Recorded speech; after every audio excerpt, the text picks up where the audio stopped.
எந்த அளவுக்கு ஒரு மனிதனுக்கு அறிவு பெருகுகின்றதோ, அறிவு அதிகமாகுகின்றதோ, அதிகமாகும் பொழுது அவனுடைய சிறப்பும் மென்மேலும் சிறப்பாகும், அதிகரிக்கும். எந்த அளவுக்குன்னா அலி ரலியல்லாஹு தஆலா அன்ஹு அவர்கள் சொன்ன வார்த்தை இது. அவங்க சொன்னாங்க, இன்னல் ஹிக்மத தஸீது ஷரீஃபி ஷரஃபன். ஒரு சிறப்புடைய மனிதனுக்கு இந்த ஞானம் என்பது சிறப்பை மேலும் அதிகப்படுத்தும். வதர்ஃபஉ அல் அப்தல் மம்லூக ஹத்தா துஜ்லிஸஹு மஜாலிஸல் முலூகி. ஒரு அடிமையை கூட அவனுடைய ஞானத்தின் காரணமாக அரசர்களுடைய இருக்கையில் அமரச் செய்யும் அப்படின்னு சொன்னாங்க. எப்படி? ஒரு அடிமையாக இருந்தாலும் சரி, இந்த ஞானம் என்பது அவனை அரசனாக்கும் என்று சொன்னார்கள் அலி ரலியல்லாஹு தஆலா அன்ஹு.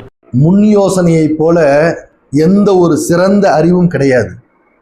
அதே போல நற்குணத்தை போல எந்த ஒரு குலப்பெருமையும் கிடையாது, ஈடாகாது. அதே மாதிரி மக்களுக்கு நோவினை தராமல் வாழ்றோம் இல்லையா, அதை விட பேணுதல் வேறு எதுவும் இருக்க முடியாதுன்னு நபி ஸல்லல்லாஹு அலைஹி வஸல்லம் சொல்லியிருக்காங்க. இந்த ஹதீஸ் பைஹக்கியில் இருக்குது, மிஷ்காத் ஷரீஃப்ல இருக்குது.